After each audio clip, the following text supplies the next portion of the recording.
जय भोले की हर हर महादेव बम बम भोले। आज मैं आपको सुख सागर चौथे स्कंद का तीसरा अध्याय सुना रही हूँ। सुनिए। हरे हर सोवर पाए करे भक्त पर चेता वृंद, राजभोग करने लगे हो करके स्वच्छंद। सुने। भक्त विधुर जी पूछने लगे, हे मुनिराज, आपके मुखविंद से मैंने राजा प्राचीन हरि की कथा एवं उनके वैराग्य धारण होने का प्रसंग तो सुन लिया।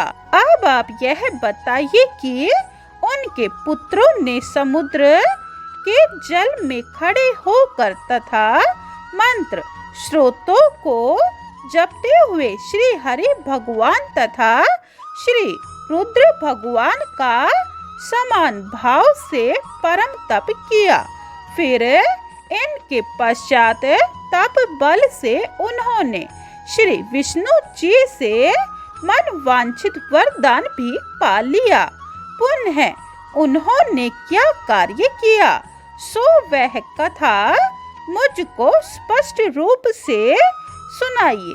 मैत्रेय जी कहने लगे, हे विदुर जी, परचेता गणों ने अपने पिता की आज्ञा अनुसार समुद्र के जल में 10,000 वर्ष तक एक पांव से खड़े होकर परम तप किया, जिससे प्रसन्न होकर विष्णु भगवान तथा रुद्र भगवान ने उनको एक साथ अपने दिव्य दर्शन दिए।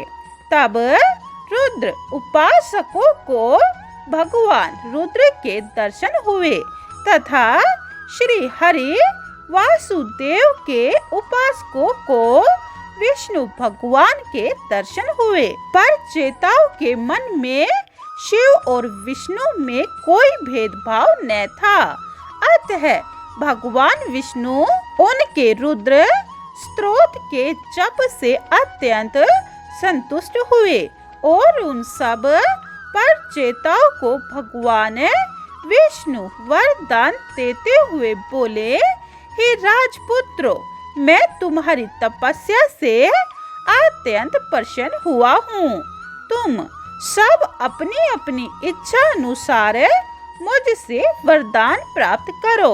मैत्रेय जी बोले, हे विदुर, तब परचेता गणों ने उनको साष्टांग दंडवत प्रणाम किया और भगवान ने उनको अपने हृदय से लगा लिया और उनका आदर बढ़ाने के लिए वरदान देते हुए बोले, हे प्राचीन वरहि के पुत्रों, जो मनुष्य प्रातः काल तथा संध्या काल में तुम्हारा ध्यान करेगा तथा तुम्हारे इस चरित्र को गावेगा, उनका कुटुंब में हुआ द्वेष सर्वदा मिट जाएगा तथा उनका भाइयों में सदैव प्रेम बढ़ता रहेगा। संसार में उनकी सुकीर्ति अमर बनी रहेगी। जो कोई प्रातः काल में रुद्र गीत से मेरी स्तुति करेगा, उसे मैं उनकी इच्छा अनुसार वर देता हुआ उनकी निर्मल बुद्धि करूंगा। पुत्रो, तुमने अपने पिता की आज्ञा पालन की है, अतः तुम्हारी निर्मल कीर्ति जगत में प्रकाशित होगी। हे राजकुमारों, तुम्हारे एक गुणवान एवं कीर्तिवान पुत्र होगा, जो ब्रह्मा जी के समान प्रजा की वृद्धि करेगा। कोई प्रकार की चिंता मत करो, क्योंकि ब्रह्मलोचा नामक अप्सरा के गर्भ से कंडू ऋषि ने एक सुरूपा नामक कन्या प्रकट कर दी है। एक समय ऋषि राज कंडू तपस्या करने के लिए वन में चले गए। उन्होंने वहाँ इंद्रियों को वश में करके परम तप किया। उनकी प्रबल तपस्या देखकर इंद्रराज घबराया कि ऋषि कंडू तप बल से कहीं मेरे इस इंद्रासन को न छीन ले। अतः ऐसा विचार करते व्रज इंद्र ने अपनी अत्यंत रूपवती ब्रह्मलोचा नामक अप्सरा को समझाकर उनकी तपस्या भ्रष्ट करने के लिए उनके पास भेजा। वह अप्सरा इंद्रदेव की आज्ञा अनुसार ऋषि राज के से निकट आई और अपने हाव भावों से उनके मन को मोहने लगी। अंत में ऋषि कंडू उस कमल नैनी अप्सरा पर मुग्ध हो गए और उससे प्रकट हुई अपनी काम पीड़ा उन्होंने शांत की। जिसके फल स्वरूप ऋषि वीर्य से एक सुरूपवती कन्या प्रकट हुई और तब ऋषि राज क्षीण कांतिवान हो गए। उनका तप तेज नष्ट हो गया। तब अपना स्वार्थ सिद्ध करके ब्रह्मलोचा अप्सरा उस कन्या को वहीं ऋषि आश्रम पर छोड़कर शीघ्र ही स्वर्ग को चली गई। हे विदुर, पुनः ऋषि राज ने अपनी उस कन्या को वृक्ष के नीचे ढक कर लिटा दिया और ईश्वर ही इस कन्या का रक्षक होवे। इस प्रकार से कहकर कंडू ऋषि ने उस कन्या को वहीं छोड़ दिया और स्वयं तपस्या नष्ट कर वहां से उठकर चल दिए। तब वृक्ष ही उस कन्या की अपनी छाया द्वारा रक्षा करने लगे। पुनः वह कन्या भूख से व्याकुल होकर रोने लगी। तब औषधियों के स्वामी निशापति चंद्रमा को दया आई और वे उसके समीप आए। फिर उन्होंने अपनी अमृत में तरजनी उंगली उनके मुख में डाल दी, जिससे वह कन्या भूख प्यास से मुक्त हो गई। मैत्रेय जी बोले, हे विदुर, तब भगवान ने कहा कि उस कन्या से विवाह कर लो। इस कार्य के लिए तुमको विलंब नहीं करना चाहिए। तुम लोग एक ही धर्म और शील तथा गुण वाले हो। तुम सब लोगों की तुम्हारे जैसे धर्मशील गुण वाली वह एक ही पत्नी होगी। मेरे अनुग्रह से महाबलवान होकर तुम दसो उस कन्या के साथ दिव्य 1000 वर्ष तक पृथ्वी के तथा स्वर्ग के सब भोगों को भोगोगे जो मुझको प्राप्त हो चुके हैं, मेरी शरण में आ चुके हैं। उनको किसी प्रकार का शोक मोह हो ही नहीं सकता। मैत्रेय जी बोले, इस प्रकार भगवान के वचन सुनकर वे परचेता लोग हाथ जोड़कर भगवान की स्तुति करने लगे। परचेता गण बोले, कलेशों के नाश करने वाले मन और वाणी के अगोचर ऐसे आपके लिए प्रणाम है। हे जगतपते, आपने समस्त कलेशों के नाश करने वाले अपने रूप का हम लोगों को दर्शन दिया है। अतः यही सबसे बड़ा अनुग्रह हमारे ऊपर आपने किया है। इससे हम कृतार्थ हो गए। हे अमंगल नाशक भगवान, ये हमारे ही हैं। ऐसा समझकर हम लोगों के ऊपर सर्वदा कृपा करते रहिए। हे ईश, समस्त प्राणियों के हृदय कमल में विराजमान होते हुए आपसे हमारा अभिप्राय छिपा हुआ नहीं है। हे जगतपते, आपकी जो कृपा हुई है यही हमारे लिए सबसे बढ़कर वर प्राप्त हो गया है। इससे बढ़कर और क्या वर हमें चाहिए।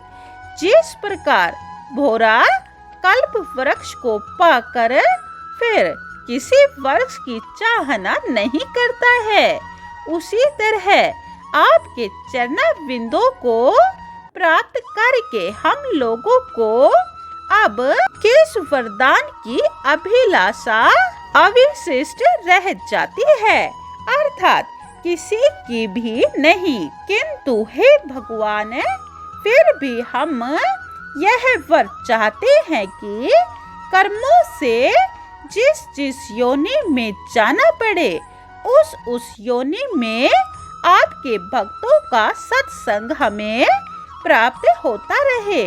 आपके भक्त के संग में एक क्षण के लिए भी हम स्वर्ग और मोक्ष की तुलना नहीं करते हैं। जिस सत्संग में आपकी पुण्य पवित्र कथाएं होती रहती हैं, जिन कथाओं से कि प्राणियों के द्वेष भाव आदि सब नष्ट हो जाते हैं, जिन कथाओं से मुनियों द्वारा साक्षात नारायण की स्तुति होती रहती है, उन मुनियों का समागम संसार के कलेशों से दूर रहने वाले पुरुषों को ही अच्छा लगेगा। आहा, हम लोग शिव जी महाराज के थोड़ी देर के ही संग से मृत्यु रूप रोग नाश करने वाले आप जैसे वैद्य को प्राप्त हो गए। हे भगवान, हमने जो कुछ स्वाध्याय किया है तथा जो कुछ गुरु ब्राह्मण और वर्धजनों की सेवा की है और जो कुछ तप किया है वह सब आपकी प्रसन्नता के लिए ही है। मनु जी, ब्रह्मा जी, शिव जी आदि भी जिनका पार न पाते हुए जन्म पर्यंत स्तुति करते रहते हैं, ऐसे शुद्ध शांत सत्वी मूर्ति वाले आप श्री वासुदेव भगवान को हमारा प्रणाम हो।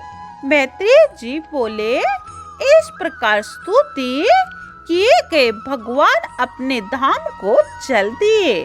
फिर परचेता समुद्र के जल से जो बाहर निकले तो उन्होंने पृथ्वी को वृक्षों से ढकी हुई देखी।